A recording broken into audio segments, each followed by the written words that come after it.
ação penal privada é aquela titularizada pela vítima ou por quem a represente na condição de substituição processual, já que ela atua em nome próprio, pleiteando a punição que pertence ao Estado. Princípio da oportunidade ou conveniência. Por ele, a ação privada só será exercida se a vítima entender estratégico. Institutos correlatos a este princípio. Decadência é a perda da faculdade de ingressar com ação privada em razão do decurso do prazo. O prazo é de 6 meses contados do conhecimento da autoria do crime.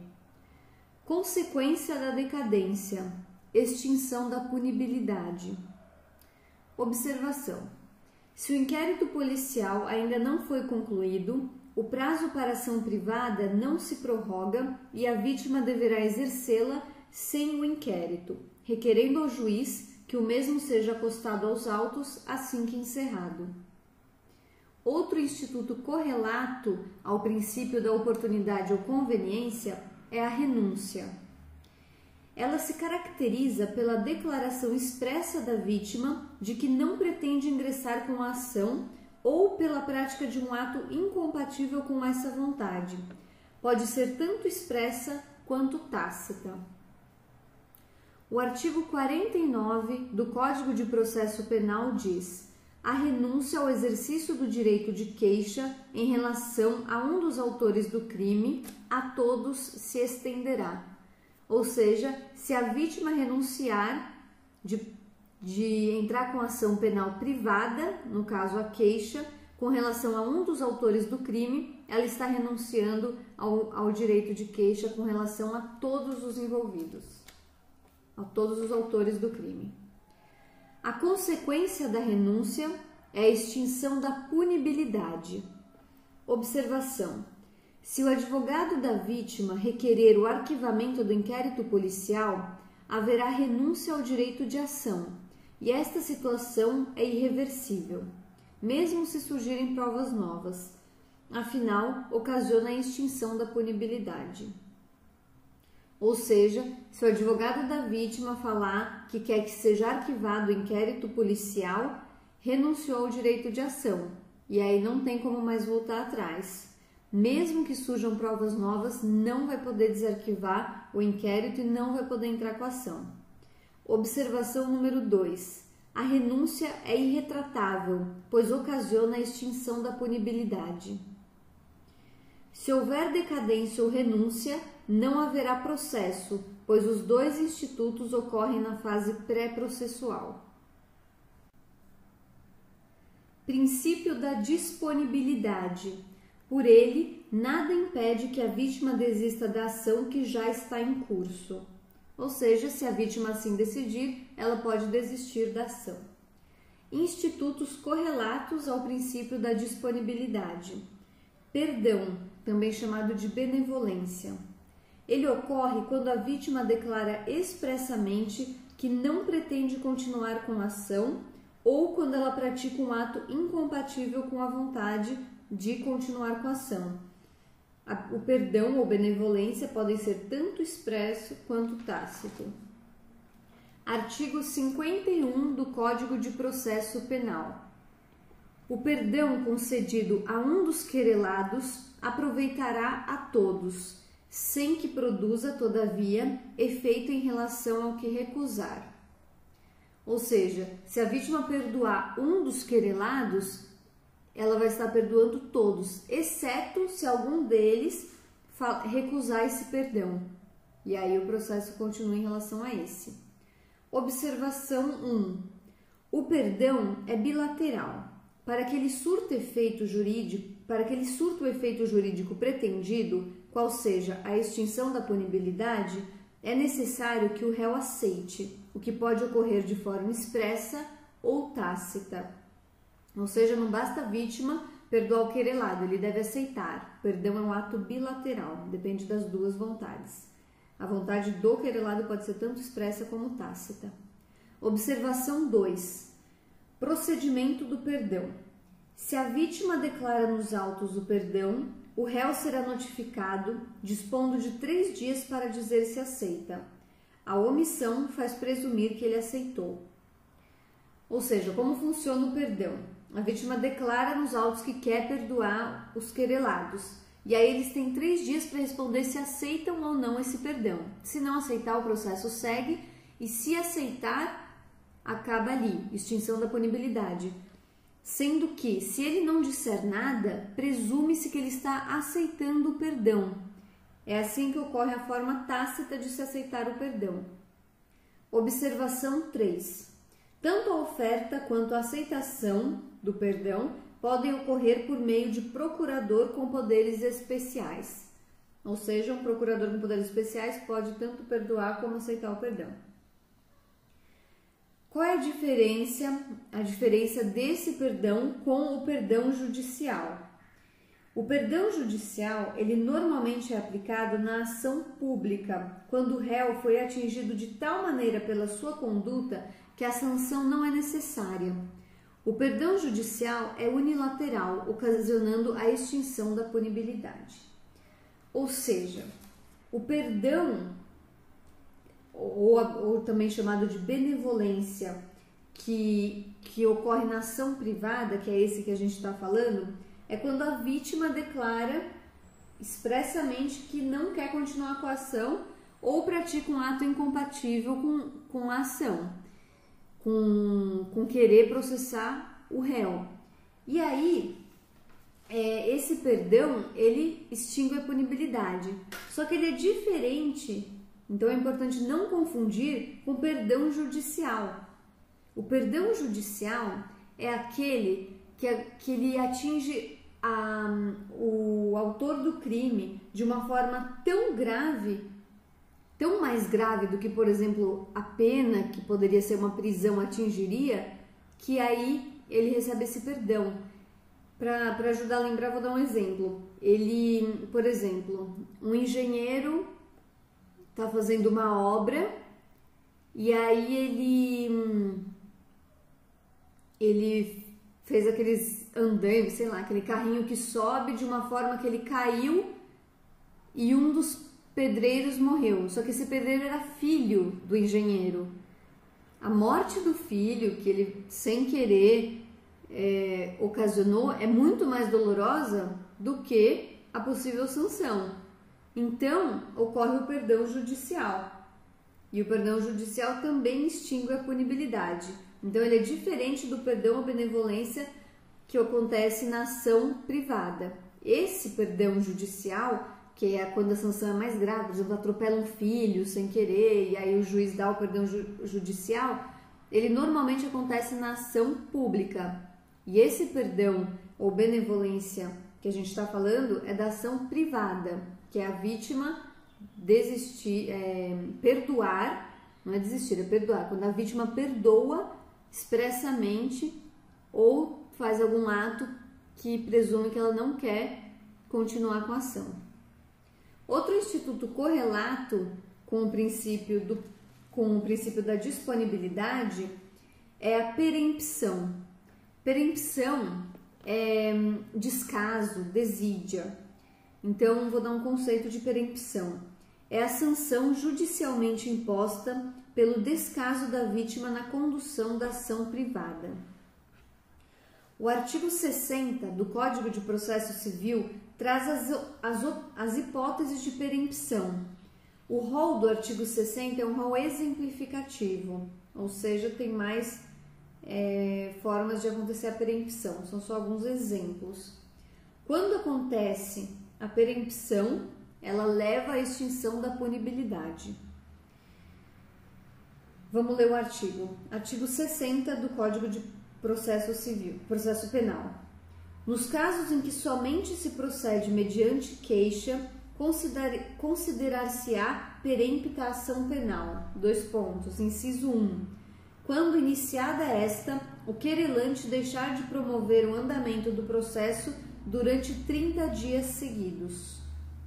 Observação: atrasos justificados não caracterizam perempção, ou seja, quando injustificadamente iniciada a ação, o querelado deixar de dar andamento ao processo.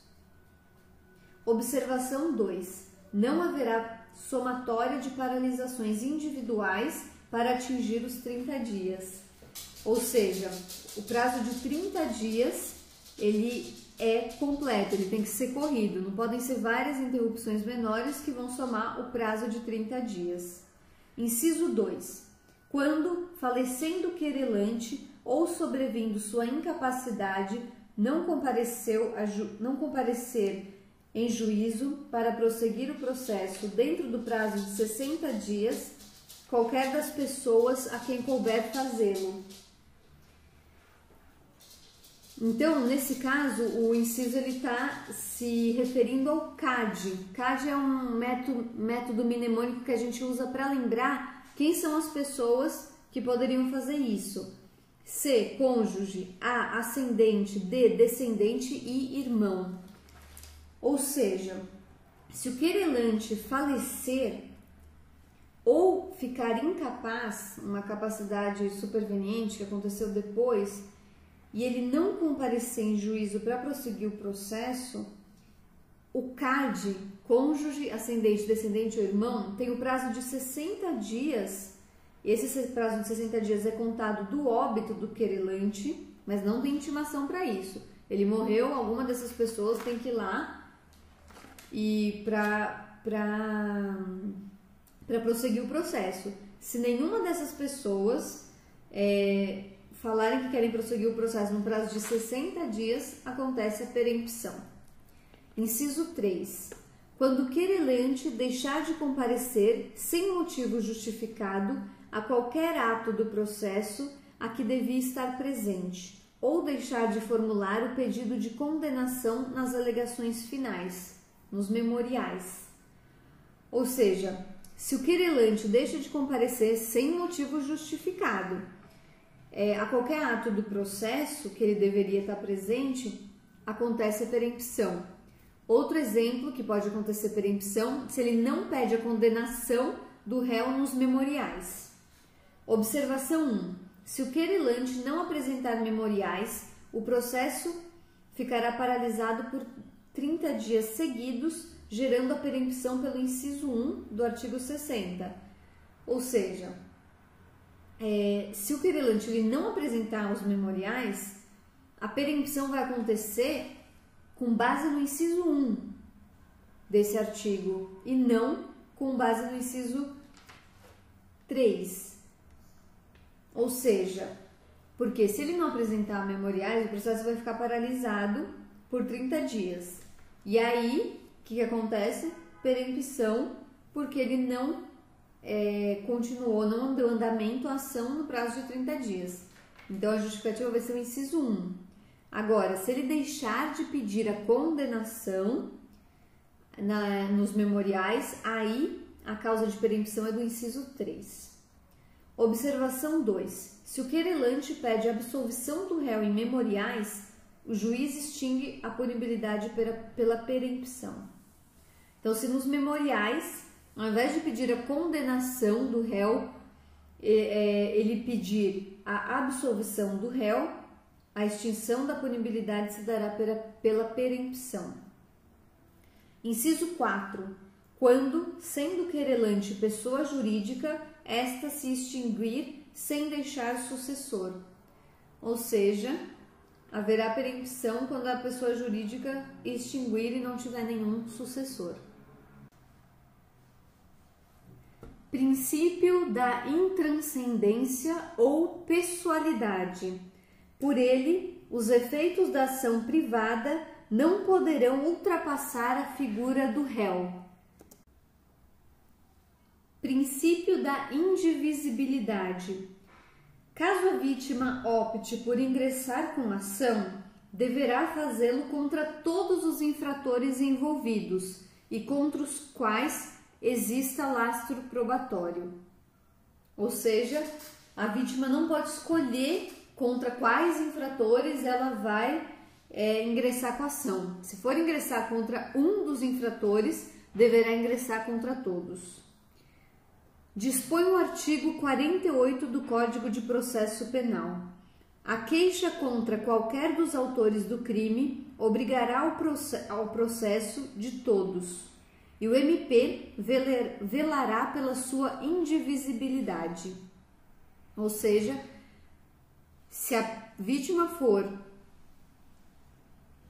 entrar com processo contra um dos autores, obrigatoriamente entrará contra todos. E quem que vai cuidar para ver se isso está acontecendo, ou seja, quem vai velar pelo princípio da indivisibilidade é o Ministério Público, na sua função custos legis, tutelando a indivisibilidade da ação privada. Se no transcorrer do processo a vítima quer perdoar parte dos infratores, o perdão se estende a todos que queiram aceitar. Ou seja, o infrator só não será perdoado se ele não quiser, porque se ela perdoar um, vai perdoar todos. Se a vítima omite algum infrator voluntariamente, haverá extinção da punibilidade em favor de todos. Agora, se a vítima omite um infrator involuntariamente, aí a doutrina é dividida. Então, assim, se ela de propósito deixa de incluir o perdão para algum dos infratores, vai se estender para todos. Porém, no caso dela omitir algum infrator involuntariamente, aí a doutrina se divide. Uma primeira corrente entende que o Ministério Público vai aditar queixa-crime, incluindo os demais réus. Essa corrente é minoritária. Uma segunda posição entende que a própria vítima vai ter que aditar a ação e incluir os demais infratores. E ainda tem uma terceira posição que diz que tanto a vítima quanto o MP poderão aditar a inicial. Modalidades de ação penal privada. Ação penal privada exclusiva, também chamada de ação penal privada propriamente dita. É aquela titularizada pelo ofendido ou por seu representante legal. Artigo 100, parágrafo 2º do Código Penal. A ação de iniciativa privada é promovida mediante queixa do ofendido ou de quem tenha qualidade para representá-lo. Artigo 30 do Código de Processo Penal. Ao ofendido ou a quem tenha qualidade para representá-lo, caberá intentar a ação privada. Artigo 31 do Código de Processo Penal. No caso de morte do ofendido ou quando declarado ausente por decisão judicial, o direito de oferecer queixa ou prosseguir na ação passará ao cônjuge, ascendente, descendente ou irmão. Ou seja, essa é a sucessão do CAD, aquele método mnemônico para lembrar de cônjuge, ascendente, descendente e irmão, por morte ou ausência. Ação penal privada personalíssima é aquela que possui um único titular, quem seja a vítima.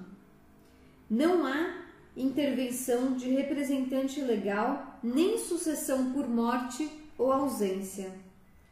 Ou seja, a ação penal privada personalíssima só pode ser intentada pela vítima, é o único titular. Nem o representante, nem o CAD podem agir nesse caso.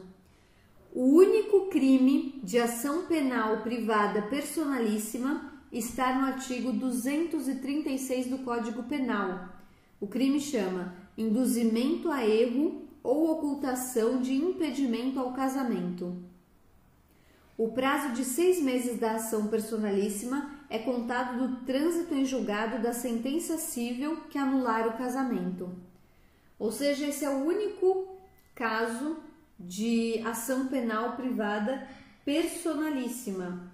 O caso do artigo 236 do Código Penal, induzimento a erro ou ocultação de impedimento ao casamento.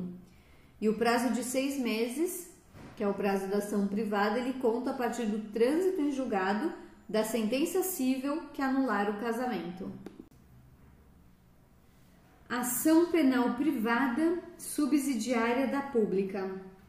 está expressamente contemplada no texto constitucional como cláusula pétrea, autorizando que o ofendido ou seu representante legal ingressem com ação penal em delito da esfera pública quando o MP não cumpriu seu papel nos prazos estabelecidos em lei.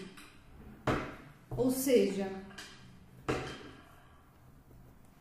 quando o Ministério Público não cumprir seu papel nas ações que são da esfera pública, ou seja, na ação penal pública, quando o Ministério Público não cumprir seu papel, quais são os papéis do MP? Só para deixar essa parte clara. Oferecer denúncia, requerer alguma diligência, pedir o arquivamento ou declinar do feito. Então, ele pode ter essas 4 atitudes. Se ele não fizer nenhuma delas, no prazo estabelecido em lei, qual é o prazo estabelecido em lei? 5 dias, no caso de réu preso, e 15 dias, no caso de réu solto, o ofendido ou o seu representante legal podem, e isso é constitucionalmente previsto, inclusive é uma cláusula pétrea, ingressar com a ação penal. Então, a ação penal privada subsidiária da pública é a ação que o ofendido ou seu representante legal vão intentar, no caso do Ministério Público, não agir. Não ofereceu denúncia, não arquivou, não declinou do feito, não pediu diligência no prazo legal. 5 dias para réu preso, 15 dias para réu solto. O ofendido e o representante legal podem seguir com a ação. Requisitos da ação privada subsidiária da pública. Tem o requisito objetivo, que é a inércia do Ministério Público, o Ministério Público não fazer nada, e o requisito subjetivo, que é a vítima definida pela circunstância fática ou por imperativo legal. Ou seja, tem que ter uma vítima determinada, ou porque a lei determina, ou porque a situação fática apresenta. Por exemplo, um roubo, a pessoa que foi roubada, aí a vítima é determinada pela circunstância fática. No caso de a vítima ser a coletividade, não caberá ação privada subsidiária da pública. Por quê? Porque aí não cumpre esse requisito subjetivo. E aí não vai ter ninguém para exercer.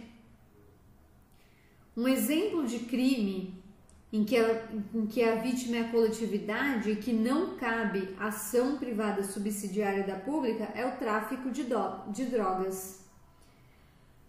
Artigo 5º, inciso 59 da Constituição Federal. Será admitida ação privada nos crimes de ação pública se esta não for intentada no prazo legal. Artigo 100, parágrafo 3º do Código Penal. A ação de iniciativa privada pode intentar-se nos crimes de ação pública se o MP não oferece denúncia no prazo legal. Artigo 29 do Código de Processo Penal.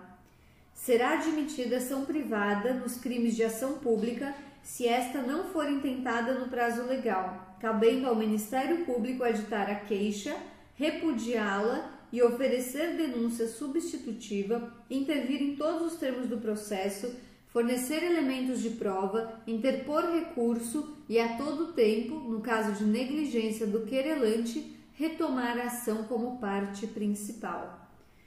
Ou seja, nos casos de ação privada subsidiária da pública, o Ministério Público pode intervir. E, se tiver negligência do querelante, ele pode assumir de novo o processo como parte principal. Situações especiais da ação privada subsidiária da pública. No Código Penal Militar e no Código de Processo Penal Militar está prevista uma hipótese em que, pese a omissão da legislação militar, a ação privada subsidiária é admitida por aplicação do artigo 5º 59 da Constituição Federal, desde que haja desídia do promotor. Ou seja, o Código Penal Militar e o Código de Processo Penal Militar nada dispõe sobre ação privada subsidiária, mas como é uma cláusula pétrea, como ela está prevista lá na Constituição Federal, pode sim ter ação privada subsidiária da pública no caso de crime militar também. Outra hipótese especial de ação privada subsidiária da pública é o Código de Defesa do Consumidor. Então vamos ler o artigo 80 do Código de Defesa do Consumidor. No processo penal atinente aos crimes previstos nesse código, bem como a outros crimes e contravenções que envolvam relações de consumo, poderão intervir como assistentes do MP os legitimados indicados no artigo 82, inciso 3. E o artigo 82, inciso 3, traz quem são os legitimados, que são as entidades e órgãos da administração pública, direta ou indireta, ainda que sem personalidade jurídica, especificamente destinados à defesa dos interesses e direitos protegidos por esse Código.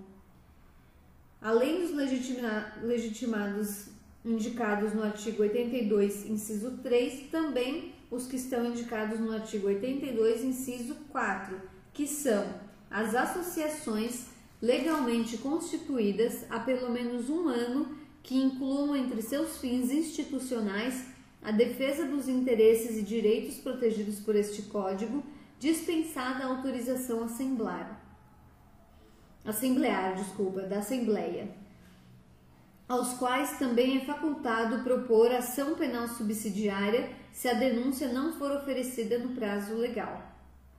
Então tem essa hipótese com esses legitimados no Código de Defesa do Consumidor.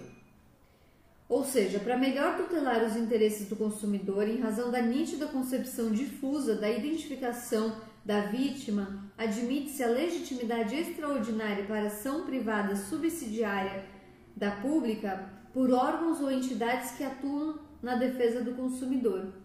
Então a gente observa que os legitimados para ação privada subsidiária da pública, no caso dos crimes previstos no CDC, são entidades. Então, associação constituída há pelo menos um ano, entidade de órgão da administração pública direta ou indireta. Então, são os órgãos que vão atuar nesses casos. Outra situação especial de ação privada subsidiária da pública está na Lei de Falências, Lei 11.101 de 2005. Então, o artigo 184, parágrafo único da Lei de Falências diz: decorrido o prazo a que se refere o artigo 187, parágrafo 1º, sem que o representante do MP ofereça denúncia, qualquer credor habilitado ou administrador judicial poderá oferecer ação penal privada subsidiária da pública, observado o prazo decadencial de 6 meses. Então, se o MP não agir, qualquer credor habilitado pode oferecer a ação penal privada subsidiária da pública no prazo de 6 meses. Então, aqui está mais um caso de legitimidade extraordinária para a propositura da ação penal privada subsidiária entregue ao credor habilitado e ao administrador judicial nos casos que o MP não age. Quais são os poderes do MP, do Ministério Público, na ação privada subsidiária da pública? Quem traz isso é o artigo 564, inciso 3, a linha D do Código de Processo Penal. A nulidade ocorrerá nos seguintes casos. Inciso 3. Por falta das fórmulas ou dos termos seguintes, a linha D. A intervenção do MP em todos os termos da ação por ele intentada e nos da intentada pela parte ofendida quando se tratar de crime de ação pública. Ou seja, se o Ministério Público não intervir, na verdade assim, o Ministério Público está habilitado a intervir nos processos em que o crime é de ação pública, mesmo quando é intentada pelo ofendido, ou seja, nos casos de ação privada subsidiária da pública, e se ele não puder intervir, será caso de nulidade. Então, o Ministério Público ele vai atuar como interveniente adesivo obrigatório. Esse termo é trazido pelo Tourinho Filho, que o Ministério Público atua como interveniente adesivo obrigatório nos casos de ação penal privada subsidiária da pública. Então, ele tem esse poder, atuar como interveniente adesivo obrigatório. E um outro termo que se usa também, esse trazido por Guilherme Nucci, é assistente litisconsorcial. Então, independente do nome, o fato é que ele vai ter que intervir em todos os termos da persecução penal sob pena de nulidade do processo. Então, se você seguir a corrente do Tourinho Filho, que diz que ele será um interveniente adesivo obrigatório, ou se você seguir a corrente do Guilherme Nucci, que diz que ele é assistente litisconsorcial, pouco importa o nome que vai se dar, o MP vai atuar intervindo em todos os termos da persecução penal nos casos de crime de ação pública, mesmo quando ela for na ação privada subsidiária da pública. Artigo 29 do Código de Processo Penal.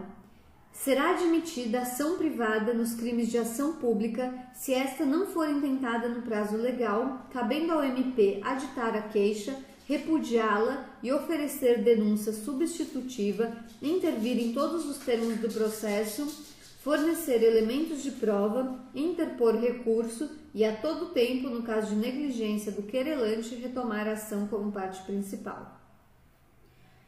Então, o MP pode aditar a queixa, inclusive para incluir corréus. Ele tem 3 dias da intimação para aditar a queixa, podendo até incluir corréus. O promotor pode repudiar fundamentadamente, ele tem que fundamentar a queixa-crime por entender que não houve desídia, ou que a petição da vítima é inepta.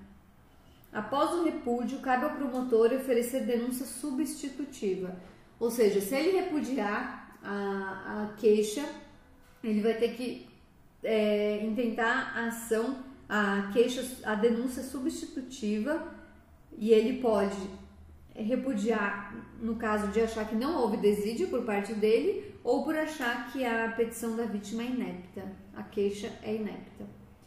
Se o promotor entender que não deve haver processo, ele vai baixar um parecer recomendando ao juiz que rejeite a queixa com base no artigo 395 do Código de Processo Penal. Se o juiz não acatar o parecer, recebendo a inicial, o promotor pode impetrar habeas corpus para trancar o processo com base no artigo 648, inciso 1 do Código de Processo Penal. Então, vamos ler esses 2 artigos. Primeiro, o artigo 395 do Código de Processo Penal. A denúncia ou queixa será rejeitada quando, inciso 1, for manifestamente inepta. Inciso 2, faltar pressuposto processual ou condição para o exercício da ação penal. Inciso 3, faltar justa causa para o exercício da ação penal. Então, com fundamento nesse artigo, o promotor pode baixar um parecer falando para o juiz: juiz, eu acho que você deve rejeitar essa queixa porque ela é manifestamente inepta, ou porque falta pressuposto processual ou condição da ação, ou porque falta justa causa para a interposição da ação. E ainda, se isso não der certo e o juiz não acatar o parecer, o juiz aceitar a queixa, o promotor impetra habeas corpus, com base no 648, inciso 1 do Código de Processo Penal, que diz: a coação considerar-se-á ilegal, inciso 1, quando não houver justa causa. Então, aí ele tenta o HC com base nisso. O promotor pode oferecer elementos de prova. Então, mesmo que a ação seja a privada subsidiária da pública, o promotor pode oferecer elementos de prova e pode apresentar recursos. ainda ele pode também oferecer a ação penal indireta.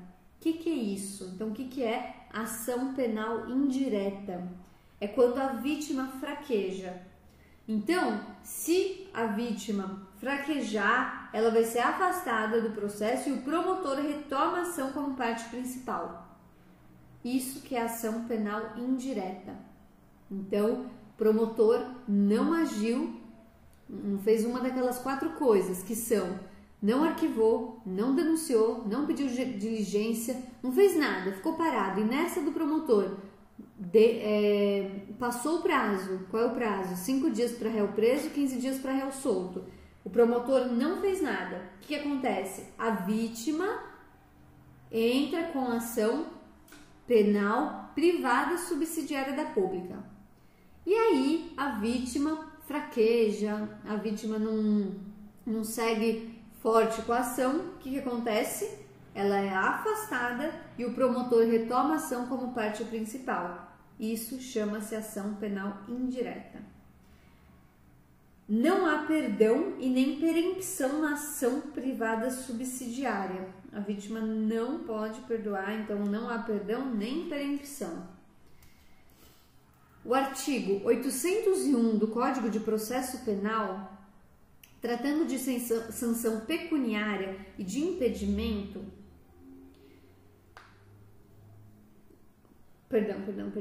O artigo 801 do Código de Processo Penal, tratando de sanção pecuniária e de impedimento à promoção, não tem mais aplicação, já que a Constituição assegura a irredutibilidade de vencimentos e a questão da promoção é tratada em respectivas leis orgânicas do MP.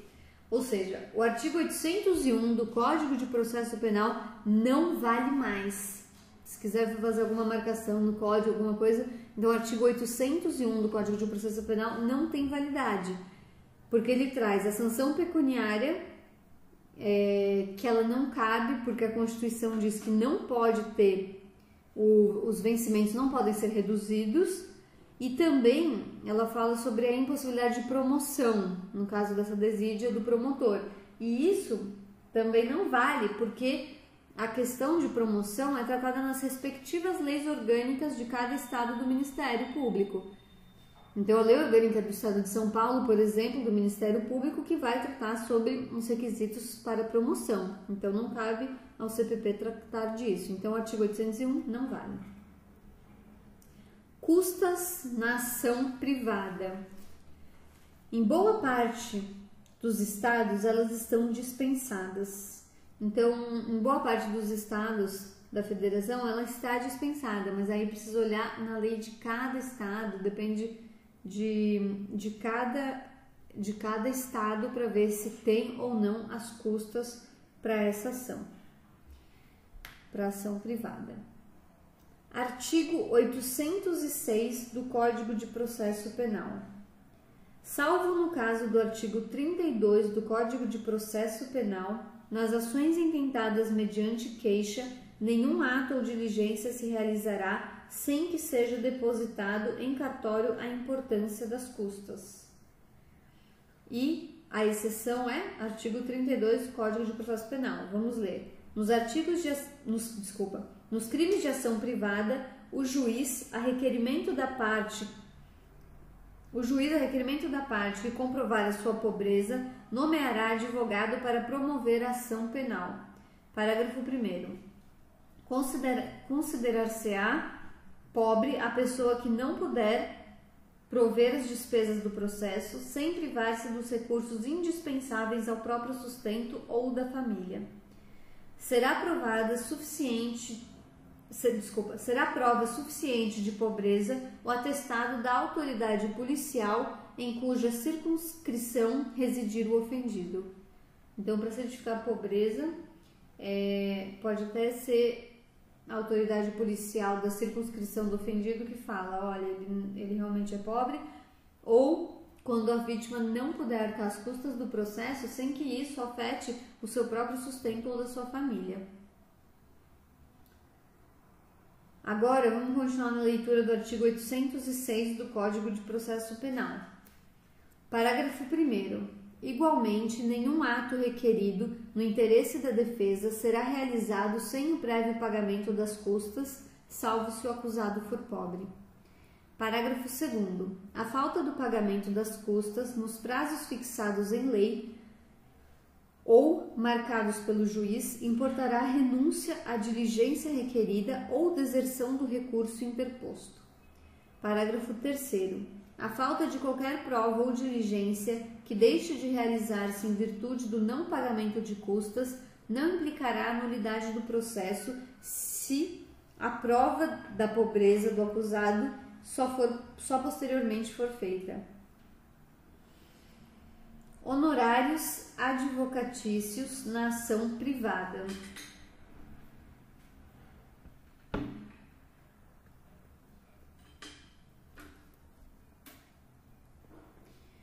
O querelante vencido deve pagar os honorários ao querelado. Então, o querelante vencido é quem paga as custas dos honorários ao querelado. Havendo nomeação de advogado pelo juiz, os honorários serão fixados de acordo com a tabela da OAB e serão devidos pelo Estado ou pelo querelado, a depender do tipo de ação. Ação de prevenção penal é aquela que se destina à aplicação de medida de segurança aos absolutamente inimputáveis. Então, ação de prevenção penal é aquela que se destina à aplicação de medida de segurança aos absolutamente inimputáveis. Os absolutamente inimputáveis são aqueles que são acometidos de doença mental ou desenvolvimento mental incompleto ou retardado. Ação penal ex officio é aquela deflagrada sem provocação da parte. Processo judicialiforme não foi recepcionado pela Constituição Federal. O artigo 26 do Código de Processo Penal foi tacitamente revogado pelo artigo 129, inciso 1 da Constituição Federal. Então, vamos ler o artigo 29 do Código de Processo Penal, que está cancelado, está revogado, porque não foi recepcionado pela Constituição Federal. A ação penal nas contravenções será iniciada com auto de prisão em flagrante ou por meio de uma portaria expedida pela autoridade judiciária ou policial.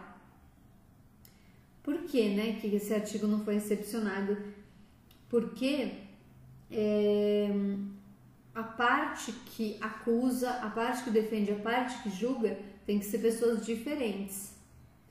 E aí, esse artigo fala que a ação penal poderia ser iniciada pela autoridade policial, ou seja, com auto de prisão em flagrante, ou pela autoridade judiciária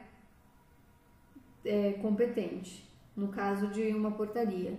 E isso não é válido, está revogado. Revogado pelo artigo 129 da Constituição, que diz: são funções institucionais do MP, inciso 1, promover privativamente a ação penal pública na forma da lei. Ou seja, só o MP que pode iniciar a ação penal pública, não poderia a autoridade judiciária e nem a autoridade policial. Então, artigo 26 do CPP revogado.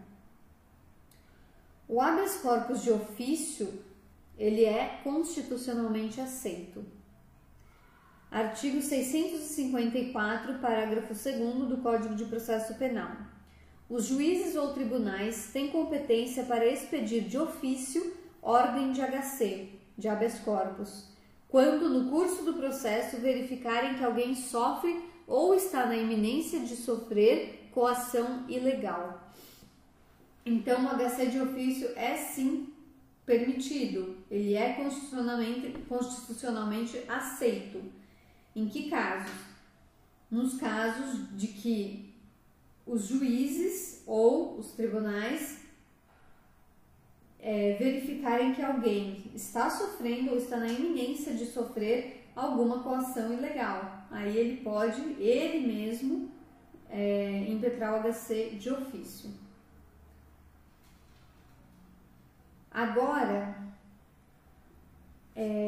além da ação privada subsidiária da pública, tem também a ação penal pública subsidiária da pública.